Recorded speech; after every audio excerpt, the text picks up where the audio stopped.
Sais-tu ce que ton honnêteté te coûte ? Pourquoi est-ce que les gens malhonnêtes finissent bien souvent par s'en sortir et parfois même mieux que les autres ? Comment réussir en étant intègre mais sans se faire avoir ? Bienvenue dans Pouvoir et Influence, le podcast du dimanche à 10h30 qui dévoile les plus grandes stratégies d'influence et surtout comment t'en servir pour devenir un entrepreneur plus impactant et aller au bout de tes ambitions en maîtrisant les dynamiques sociales. Dans ce troisième épisode de la série 48, on va voir pourquoi tu as intérêt à dissimuler tes intentions et aussi comment faire pour le faire de manière complètement naturelle et sans mettre ta réputation en péril. On fera ça en 4 parties. On verra d'abord pourquoi tu devrais arrêter d'être un livre ouvert pour tout le monde. Ensuite, on se concentrera sur ce que tu as à gagner en cachant tes intentions. Et puis, on rentrera dans la partie plus pratique en voyant 2 manières d'avancer à couvert et comment, et je te donnerai des conseils pratiques et des exemples sur comment des gens le font tous les jours dans leur quotidien. Et enfin, en toute dernière partie, je te ferai une petite liste des précautions à prendre quand tu joues un double jeu. Et voilà, tu vas voir que ça va bien se passer. Moi, d'habitude, je suis pas du tout un mec comme ça qui veut cacher ses intentions. Mais à vrai dire, Robert Greene m'a quand même plutôt convaincu que c'était souvent une bonne chose de le faire. Et c'est ça que je veux t'expliquer. Avant de continuer, je me permets de faire une petite interruption pour te demander de noter le podcast 5 étoiles sur iTunes et de laisser un commentaire. C'est important pour la visibilité du podcast et pour m'encourager à continuer puisqu'aujourd'hui je suis engagé sur une série de 6 épisodes et si tu veux continuer à ce qu'on parle de pouvoir et d'influence, à ce qu'on continue à discuter de tous ces sujets pour te permettre de fasciner, de multiplier ton impact et de développer ton entreprise, faut que je continue à produire le podcast et pour ça la meilleure manière de m'encourager c'est les étoiles et les commentaires. Donc on va tout de suite rentrer dans l'inconvénient d'être un livre ouvert et tous les mensonges que la société t'a fait à ce propos. Depuis qu'on est petit, on nous dit souvent que l'honnêteté c'est indispensable. Et finalement, ça devient une sorte de débat religieux, de débat blanc ou noir, qui est extrêmement simple. Mentir, c'est mal. Dire la vérité, c'est bien. Bon, ça nous a pas beaucoup avancé de dire ça, mais au moins on sait comment est-ce qu'on est conditionné depuis si longtemps. Et c'est hyper intéressant de le savoir parce que ça va avoir des répercussions énormes pour nous. Et personnellement, je pense que cette illusion du bien et du mal pour l'honnêteté, elle se brise assez rapidement, mais sauf que comme on nous a jamais appris comment réagir, comment la traiter, on se retrouve un petit peu perdu.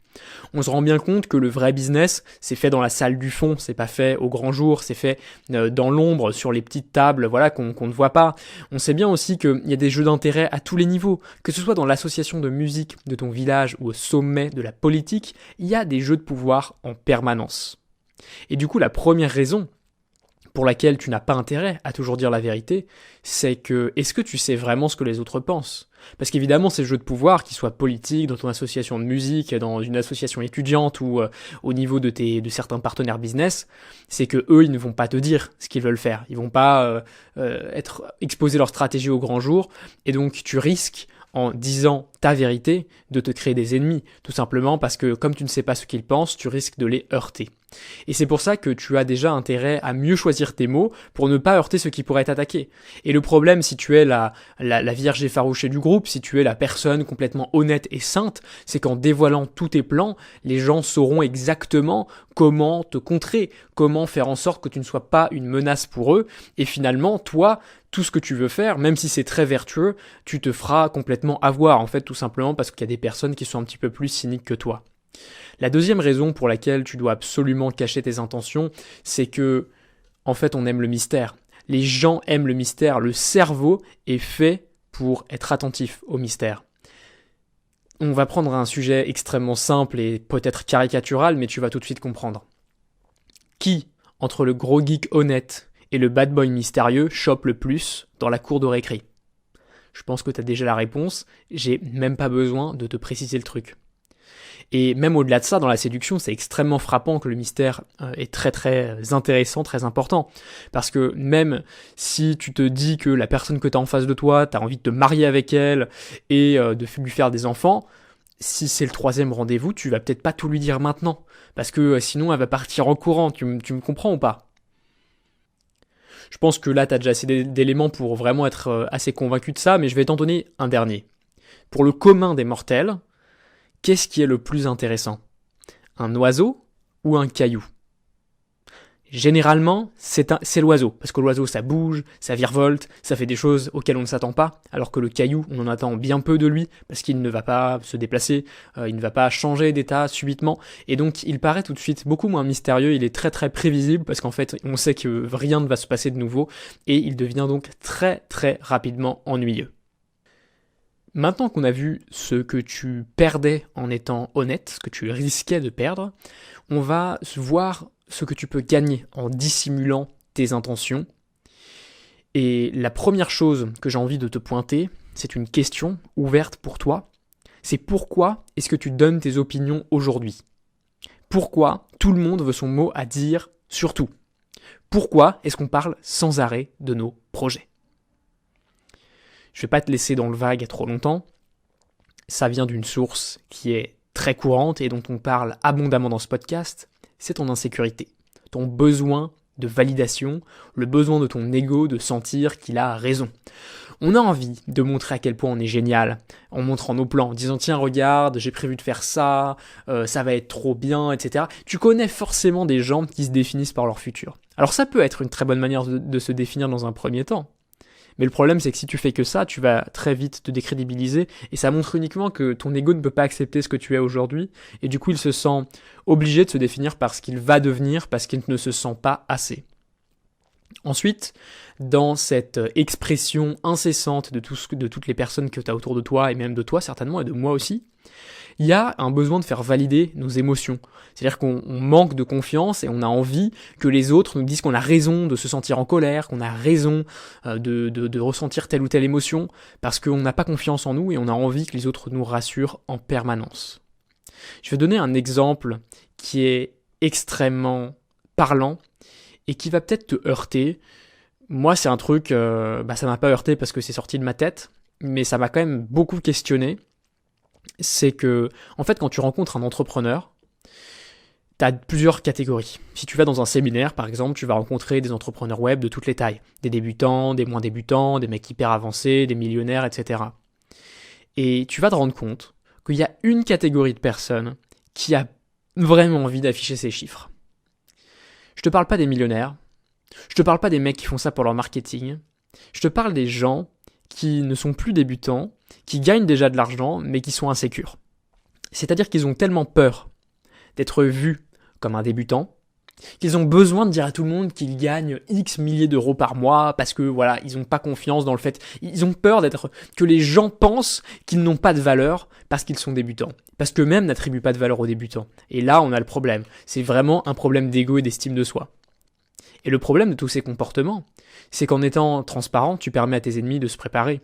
C'est comme si tu voulais attaquer un château et que tu donnes le plan d'attaque à l'ennemi avant. Je veux dire, le mec, il va te défoncer. Même s'ils sont 3 fois moins, s'ils connaissent ton plan, ça va être très coûteux pour toi. Et ce serait finalement la même situation si un conférencier donnait son contenu avant même de donner sa conférence. Parce que tu le sais comme moi, dans les conférences, il y a des spectateurs, et il y a une bonne partie des spectateurs qui sont là pour vendre, qui sont là parce que cette personne, ce conférencier, a attiré des clients qui seraient potentiellement clients de toi, par exemple. Toi, tu peux aller à des conférences pour faire du closing là-bas. Et c'est une très bonne idée, ça marche très bien. Le truc, c'est que par exemple, moi, si je veux aller à un événement et que je veux vendre à l'audience de la personne qui organise l'événement, eh ben, si j'ai son speech en avance, je vais regarder son speech. Je vais regarder comment je peux démonter certains de ces arguments et montrer d'une manière convaincante, articulée et scientifique que j'ai raison. Et je vais pouvoir me faire une image de dingue auprès des gens de la conférence parce que je vais leur montrer à quel point je suis même meilleur que le conférencier. Et le fait que le conférencier ne dévoile pas son plan, ne dévoile pas de ce dont il souhaite parler dans sa conférence, c'est une manière pour lui de rester imprévisible et c'est une manière pour lui de ne pas se faire piquer tous ses clients sous son nez. Pour rester imprévisible, on va le voir dans la suite, mais je tiens déjà à te mettre à l'eau à la bouche maintenant, il y a 2 catégories de dissimulation. La première, c'est la discrétion. C'est par exemple ce que tu veux utiliser si tu souhaites changer un système de l'intérieur. Tu veux y aller avec ta cape d'invisibilité parce que tu sais que sinon, si tu fais une attaque frontale, tu auras une très très vive résistance qui qui t'empêchera de gagner, tout le monde te mettra des bâtons dans les roues, alors que si tu avances masqué, ce sera beaucoup plus simple. J'ai pris un exemple, alors je sais pas s'il est extrêmement pertinent, mais je pense que ça peut illustrer le truc. C'est qu'imagine un président de fonds d'investissement dans le pétrole qui a une très forte conscience écologique. Déjà, tu vois que le truc, c'est un peu chaud. Tu t'imagines bien qu'il n'a pas forcément intérêt à parler de sa préoccupation pour l'environnement s'il veut plus d'investisseurs. Parce que ce sera certainement vu comme une faiblesse par ses actionnaires qui se diront qu'il ne va pas tout faire en leur intérêt et ils ne vont jamais lui passer de pognon. Mais peut-être que justement, s'il ne le dit pas, il peut attirer de l'argent. Il peut faire en sorte que ces personnes investissent chez lui. Il peut faire en sorte de gagner plus d'argent. Et il peut faire en sorte d'avoir beaucoup d'argent pour lui, pour la charité, pour faire ce qu'il veut, pour nettoyer les océans, etc. Et finalement, tu vois que c'est sa supercherie, c'est sa dissimulation qui lui a permis d'amasser tout cet argent. Alors je ne dis pas que c'est la manière optimale de faire, parce qu'évidemment tu vas me dire que oui, en gagnant de l'argent sur le pétrole, il a plus détruit l'environnement qu'il ne pourra jamais le réparer avec ses dons et avec tout ça. Peut-être, mais là c'est l'exemple, et si tu critiques mon exemple, tu peux partir du podcast en fait, on s'en fout. Et maintenant, cette stratégie, je l'appellerais le nuage de fumée, tout simplement l'écran de fumée ou le nuage de fumée, ça dépendra, tout simplement parce que c'est le terme utilisé par Robert Greene. Ensuite, la deuxième manière, c'est de créer un leurre. Donc là, tu es beaucoup plus... c'est une stratégie un petit peu plus forte, où tu vas faire des feintes. C'est un peu comme l'écran de fumée, dans le sens où le cerveau croit ce qu'il voit. Je ne sais pas si tu connais le bouquin Système 1, Système 2 de Daniel Kahneman. C'est un excellent ouvrage, vraiment génial, qui explique justement les biais cognitifs. Et en fait, ce qu'il nous raconte, c'est qu'on a une manière de juger qui est très rapide, parce que c'est coûteux pour notre cerveau d'avoir des doutes. C'est coûteux de réfléchir, c'est coûteux de se poser des questions. Et donc, on a tendance, pour un simple mécanisme de survie et d'économie d'énergie, à croire ce qu'on voit. Et donc on devient très très facile à duper. L'autre pendant de ce mode économie d'énergie du cerveau, c'est que les choses prédictibles sont très ennuyeuses pour nous, puisque si tu ne représentes pas de danger, pourquoi est-ce que je devrais faire attention à toi ? Ça, c'est le niveau du cerveau reptilien dont on parle souvent. Alors, cette division du cerveau en 3 cerveaux, reptilien, limbique et cortex, est souvent critiquée, mais c'est une excellente manière pédagogique de t'expliquer comment ça marche, donc voilà comment je te l'explique. En fait, le cerveau reptilien, c'est simple. S'il n'a pas peur, si tu es prédictible, il te respecte pas. Tu es filtré, là, tu es tout de suite écarté de l'attention parce qu'en fait, tu n'en vaux pas la peine.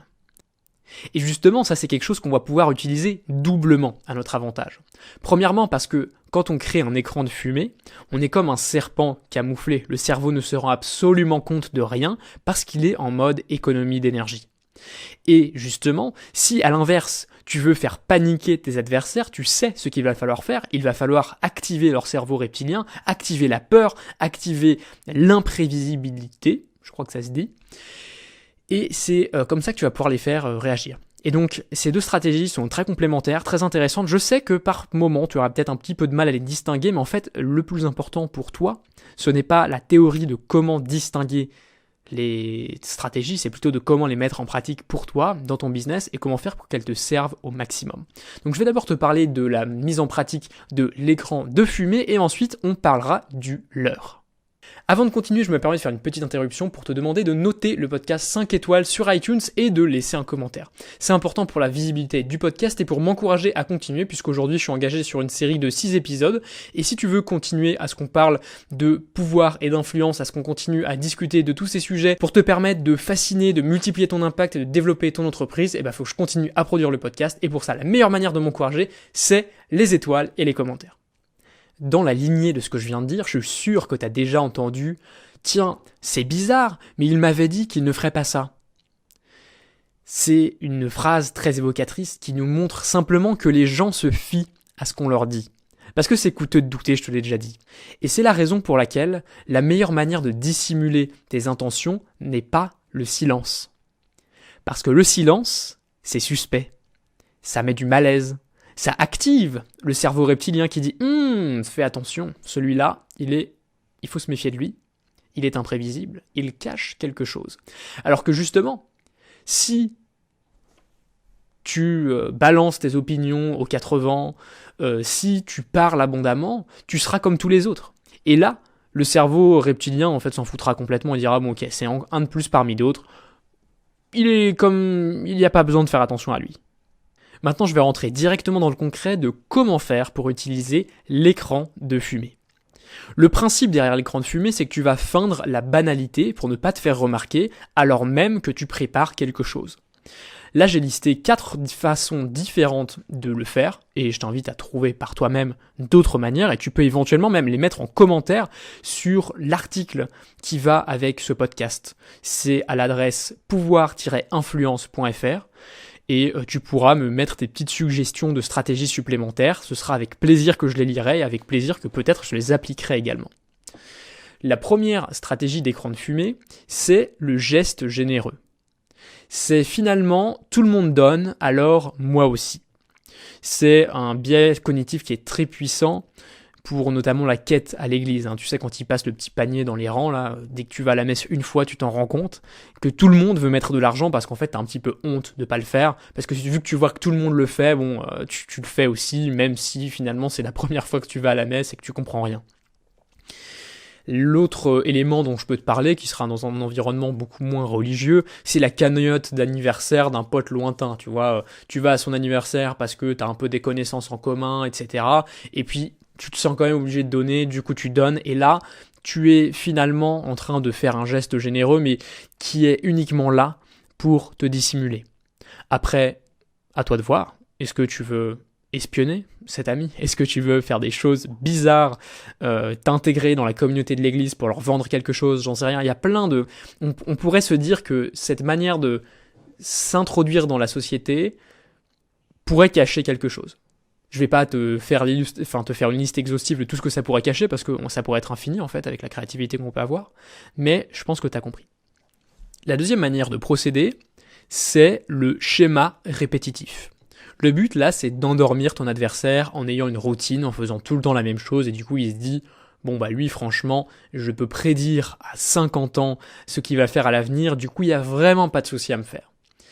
Ça, non seulement ce que je t'ai dit, ça paraît assez conscient, mais c'est aussi quelque chose qui est utilisé dans le sport d'une manière beaucoup plus inconsciente, c'est notamment le cas du tennis. Je sais pas si tu as remarqué, mais parfois au tennis, on dit que un des joueurs fixe son adversaire. Ça veut dire qu'il envoie 3, 4, 5, 6 fois la balle dans le même coin, et puis du coup le mec il commence à s'habituer, il commence à se reposer sur ses talons, et puis l'autre, bim, subitement, il change l'endroit où il fait tomber la balle dans le terrain, et donc l'autre est un petit peu désemparé parce qu'à un instant, il s'est un petit peu mis dans cette routine de taper toujours de la même manière, et du coup il a beaucoup plus de mal à changer de schéma, à remettre son cerveau dans le jeu, et à repartir. Donc ça, c'est vraiment un outil qui est très intéressant si tu veux par exemple développer un projet secret. Je sais pas, moi par exemple si je voulais développer un projet secret, je vais pas arrêter mes mails quotidiens, je vais pas arrêter tout ce que je fais d'habitude dans mon business, je vais juste le laisser tourner comme d'habitude, comme ça personne ne se doutera de rien et moi pendant ce temps, je pourrais préparer ce que j'ai envie de faire. Ça peut être n'importe quoi. Et l'avantage de ce schéma répétitif, là on sort un petit peu de l'écran de fumée, mais c'est juste une petite aparté, et puis tu l'as compris, les digressions, ça arrive souvent dans ce podcast, c'est que si tu as la réputation d'utiliser cet outil, ça peut être négatif pour toi parce que les gens te feront peut-être moins confiance, mais par contre, ça peut avoir l'avantage de créer de la peur chez tes ennemis parce qu'ils se disent il fait tout le temps la même chose, est-ce qu'il n'est pas en train de tramer quelque chose? Et donc ça, l'avantage que ça peut avoir pour toi, c'est que finalement, même quand tu ne trameras rien, tes ennemis seront sur le qui-vive, ils seront en train de t'observer, ils seront en train de stresser et donc de dépenser de l'énergie inutilement pour lutter contre toi. Et là, peut-être que ce que je te dis te semble un petit peu lointain, tu te dis oui bon c'est valable au temps des samouraïs mais c'est plus trop valable maintenant, mais détrompe-toi en fait, parce que un de tes concurrents dans ton business qui observe ton entreprise n'est juste pas en train de bosser sur son projet à lui, il n'est pas en train de développer les choses, et tu le sais bien, les suiveurs ne durent jamais très longtemps, les suiveurs perdent. Parce que voilà, Apple, il y a plein de gens qui essaient de les suivre, mais Apple reste le premier, tu vois, il n'y a pas de souci là-dessus. Donc toi, sois pareil. En fait, on s'en fout qu'il y ait des gens qui veuillent un petit peu savoir ce que tu veux, c'est bien, c'est un bon signe de ton succès, c'est un bon signe que ton modèle marche, parce que si des gens veulent te copier, c'est qu'ils ont perçu quelque chose chez toi. Alors après, s'il y a que des débiles qui veulent te copier, pose-toi une question, mais voilà, je vais pas débattre là-dessus maintenant. La troisième option pour l'écran de fumée, c'est de jouer au caméléon. Là, le but, c'est de pouvoir espionner tes adversaires et pourquoi pas de voler des informations ou pourquoi pas des choses, même si c'est pas trop l'objectif ici. Par exemple, si tu veux connaître les petits secrets de tes concurrents, tu peux aller dans leurs séminaires ou avoir des espions, qui vont là-bas pour toi. C'est la même chose si tu veux piquer des clients, je t'en ai parlé un peu au début de ce podcast, tu te fonds dans le groupe Facebook de clients d'un mec, ou même tu t'inscris exprès à sa formation juste pour avoir accès à sa base client, et comme ça, tu peux ensuite les attraper sans que personne ne remarque ta démarche. Donc au lieu de dire à ton j'allais dire partenaire, mais bon c'est plutôt ton concurrent business, tiens, si on faisait un partenariat, et en fait, simplement, au lieu de faire un partenariat, hop, tu t'insères dans son groupe Facebook ou dans le groupe de ses clients et tu lui piques ses clients. Voilà. Par contre, attention, c'est un truc, tu peux pas le faire si c'est grillé, en fait. Parce que il y a une règle essentielle dans le business, c'est que c'est un petit monde. Donc ça veut dire que le jour où tu as piqué des clients à un mec et qu'il l'a remarqué, et qu'il a vu que c'était pas bienveillant et qu'il t'en veut, il va cramer ta réputation pour tout le monde. Donc ça, c'est un truc, comme c'est du vu et revu, comme tous les coachs à 2 balles là, essayent de pomper des gens partout, de les inviter à leur groupe Facebook, etc., il faut être subtil. Donc je vais pas t'expliquer comment faire ça subtilement, mais je pense que tu peux mettre ton cerveau en marche pour réussir à faire ça d'une belle manière, et pour que ça ne nuise à personne. Mais après, c'est comme tu veux, moi je suis pas là pour être derrière toi dans l'application. Le dernier moyen d'utiliser l'écran de fumée, c'est un moyen très utilisé notamment en politique, mais aussi en business, c'est d'être le leader du peuple. J'étais comme vous et j'ai le même idéal que vous. Regardez, ma vie est exactement celle à laquelle vous aspirez. Ça en politique, on l'a à chaque fois, c'est le candidat qui fait semblant d'être plus comme les gens normaux que les autres. Je suis la France normale, bon voilà, on la connaît celle-là. Et il y a aussi ça en business, qui peut être très très intéressant, parce qu'en fait le problème c'est que quand tu démarres ton business, tu es à un certain niveau, tu aides certaines personnes, et au bout d'un moment, quand tu vas progresser toi dans ta démarche, tu vas certainement changer. C'est par exemple le cas d'une personne comme David Laroche. Je pense que tu le connais, c'est un mec qui est spécialisé dans la confiance en soi, etc. Et ça, c'était surtout au début, parce qu'en fait, au début de sa carrière, lui, il n'avait pas confiance en lui, et du coup, il avait eu envie de gagner en confiance.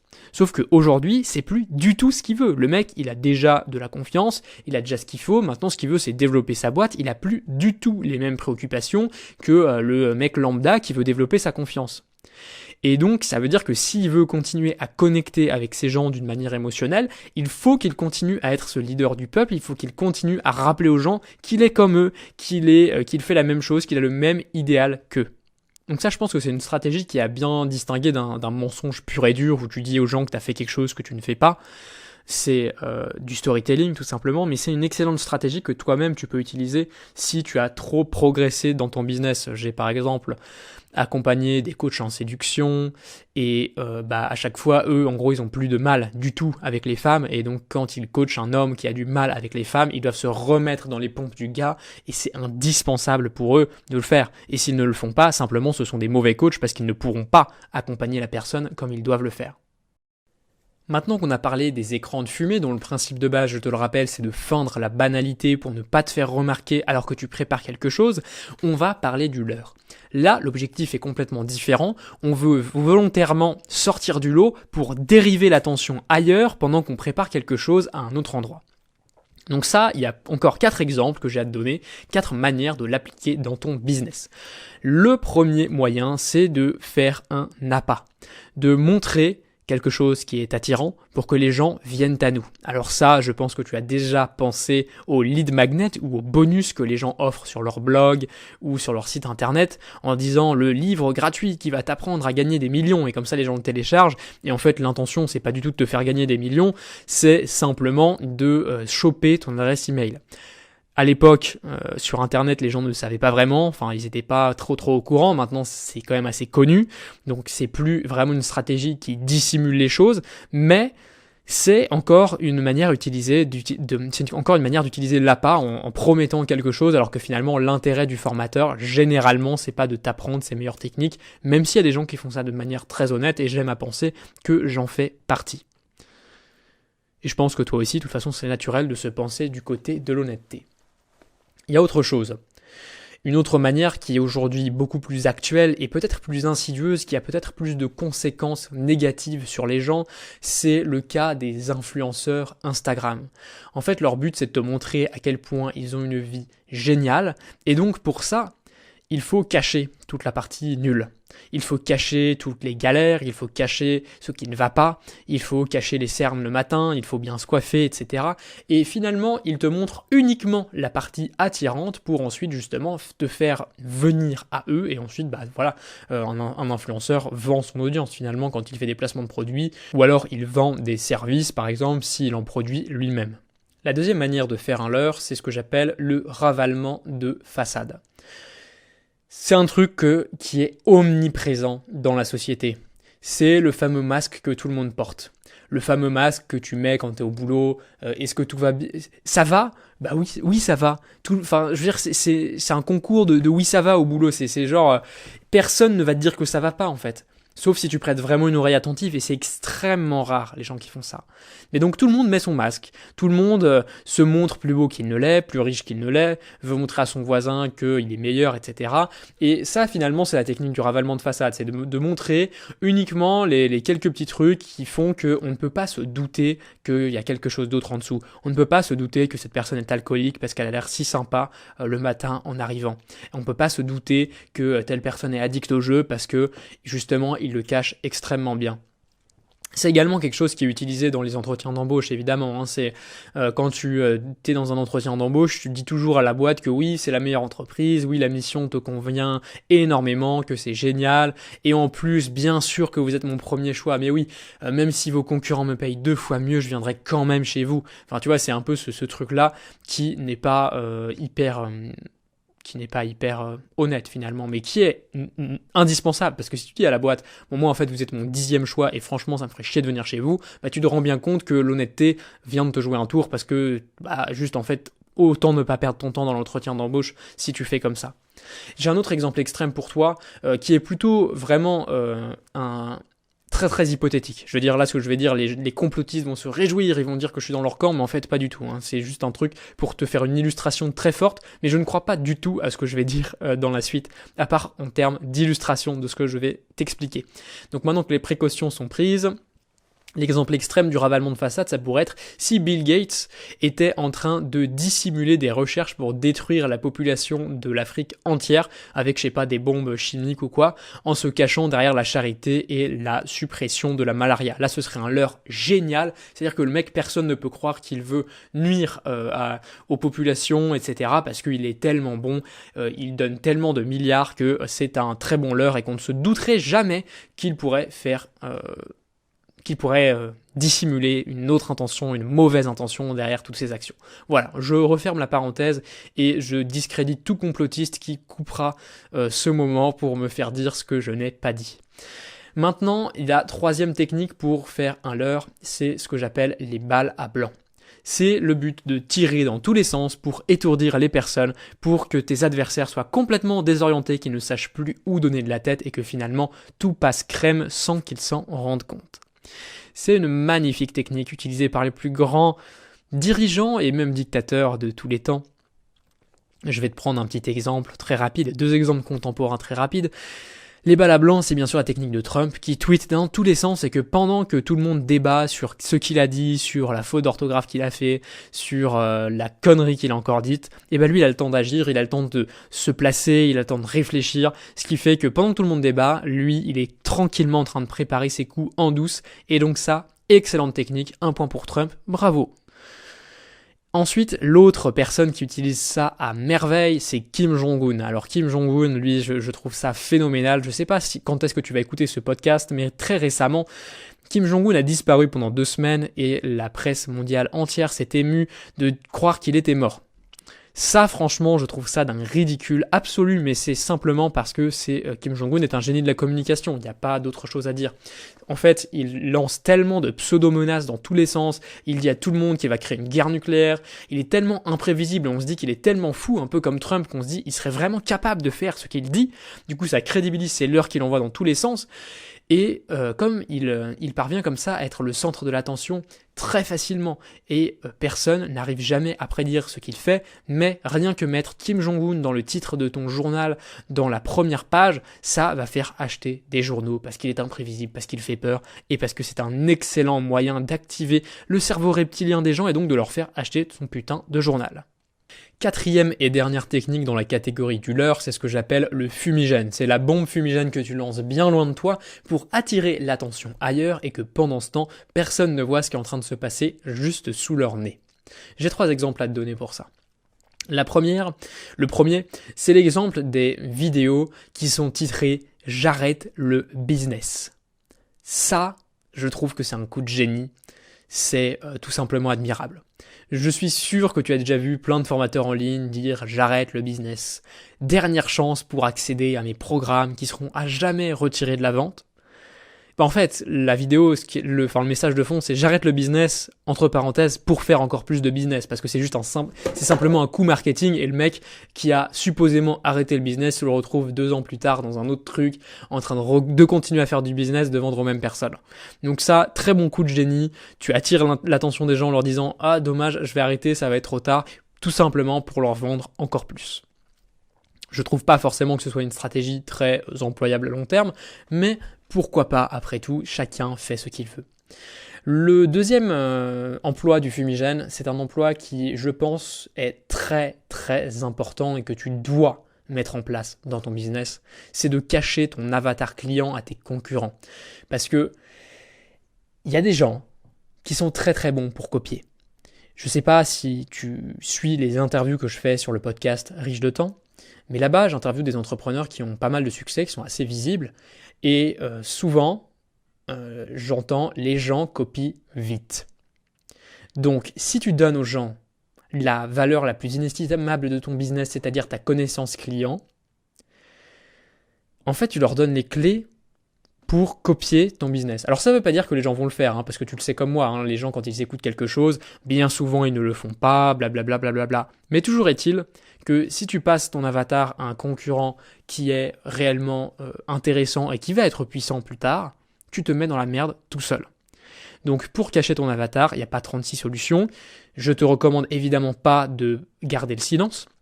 Parce que comme je le disais tout à l'heure, c'est très suspect, ça va simplement attiser leur curiosité. Mais ce que tu peux faire, c'est simplement de mélanger le vrai et le faux, de balancer quelques faits qui rendent le discours plausible et puis d'inventer le reste, tout simplement pour brouiller les pistes et que personne ne puisse vraiment te suivre et que personne ne comprenne exactement ce que fait ton business. L'autre type de fumigène qui est là complètement extraordinaire, c'est de parler, de dire à quel point ta vie est géniale, d'avoir un superbe site internet, des photographies professionnelles et tout ça, sauf que tu gagnes pas un sou. Tu serais étonné de savoir combien de personnes ne gagnent pas un rond sur Internet. C'est complètement fabuleux. Il y a des gens avec des sites professionnels, tu te dis mais putain, il doit être au moins 40 pour faire un site pareil.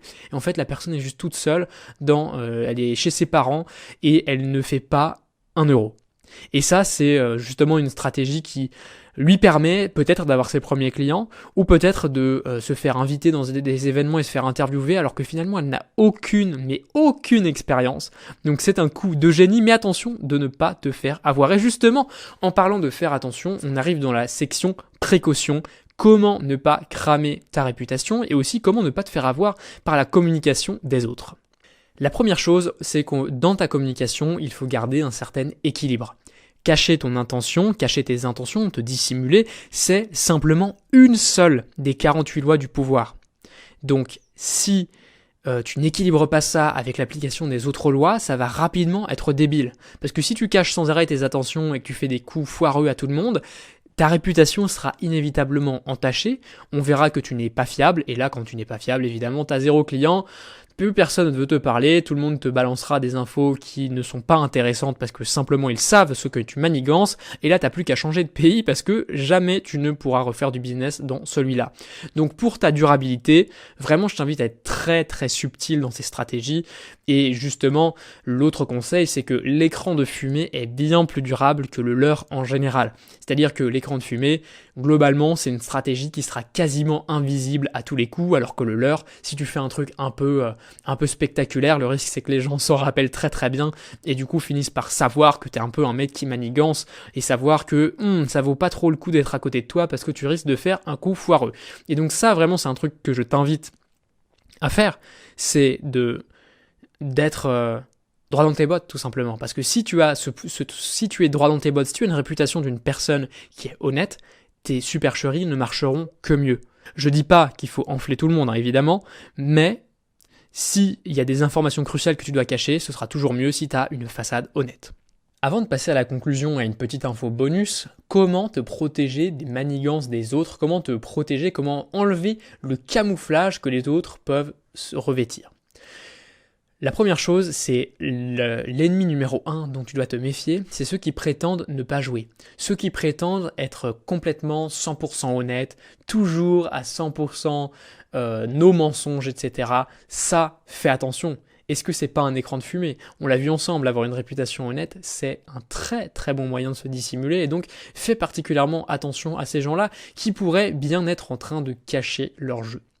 Pour démasquer les imposteurs et ne pas te faire avoir, il y a une manière infaillible, enfin, il faut encore avoir l'œil aiguisé, c'est d'observer les comportements plus que les paroles. Comme je te l'ai dit, on a tendance à croire ce qu'on nous dit et c'est un biais qui est ancré en nous. Je veux dire, tu peux pas, le fait de le savoir, ça va pas te rendre meilleur pour le détecter tout simplement parce que c'est dans ton cerveau. Ton cerveau, il a besoin d'économiser de l'énergie pour sa survie et donc évidemment qu'il va mettre sa survie avant le fait de pouvoir repérer des petites informations qui seraient pas concordantes. Donc le doute, c'est quelque chose qui est coûteux, c'est quelque chose qui n'est pas automatique et ce que tu dois observer, c'est donc pas les paroles des autres, mais c'est comment ils agissent parce que ça en révélera bien plus sur eux. L'autre manière de faire attention aux autres, c'est bien sûr de les espionner et ça on en parlera dans un épisode complet plus tard parce que c'est une des 48 lois du pouvoir et que j'ai envie de t'en parler beaucoup plus en détail. En conclusion, je veux que tu te rappelles une chose et que si tu as un truc à retirer de cet épisode, c'est que tu gagnes toujours à ce qu'on ne puisse pas prédire tes mouvements. Et ce, quelle que soit ta stratégie pour te dissimuler, que ce soit en semblant normal ou en créant des diversions. Le petit conseil bonus que j'ai à te donner, il fait écho à l'introduction, dans laquelle je te parlais des gens, des entrepreneurs en ligne qui étaient tellement insécures qu'ils étaient obligés de tout le temps parler de leurs chiffres à tout le monde, tout ça pour montrer qu'ils n'étaient pas pauvres et qu'ils ne gagnaient pas 0 € parce qu'ils avaient peur d'être confondus avec un débutant. Je pense que tu te le rappelles, sinon peut-être que ça fait 3 semaines que tu as coupé ce podcast en 2, ou alors je sais pas pour quelle autre raison tu n'as pas été attentif, mais voilà, je te le rappelle. Et donc, en fait, la valeur que tu as de ne pas parler de ce que tu gagnes, c'est que ça va laisser les autres fantasmer. Ça va laisser les autres fantasmer, et en particulier si tu appliques les 48 lois du pouvoir. Parce que si tu réussis à sembler puissant, si tu as des bonnes relations, si tu appliques réellement ces 48 lois du pouvoir, tu vas sembler très puissant et certainement plus puissant que tu ne l'es réellement, et les personnes projetteront des choses pour toi, leurs fantasmes en l'occurrence, et ils se diront que en fait tu gagnes énormément d'argent, que tu es une personne qui a énormément de succès, et ça ce sera très bon pour toi.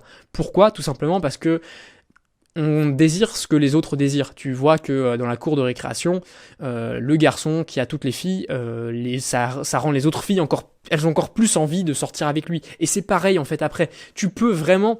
je trouve que les cours de récréation des écoles, c'est l'école de la vie en fait. Si tu observes ça, tu connais tous les jeux psychologiques qui vont se passer dans toute ta vie dans la suite. Et donc c'est pour ça que je prends souvent cet exemple-là. Donc maintenant, si cet épisode t'a plu, tu peux le partager à un ami qui fait un travail de qualité et qui devrait développer son influence pour mieux le promouvoir. Je t'invite évidemment à noter le podcast 5 étoiles avec un commentaire sur iTunes pour me dire ce que tu as aimé.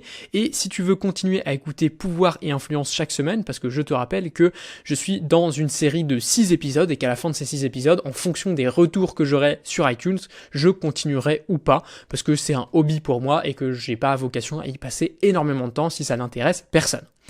Et bien sûr, pour ne rien louper de la suite de ta formation continue en pouvoir et en influence, tu peux t'abonner à la newsletter sur pouvoir-influence.fr. Prends soin de toi, à la prochaine, bye.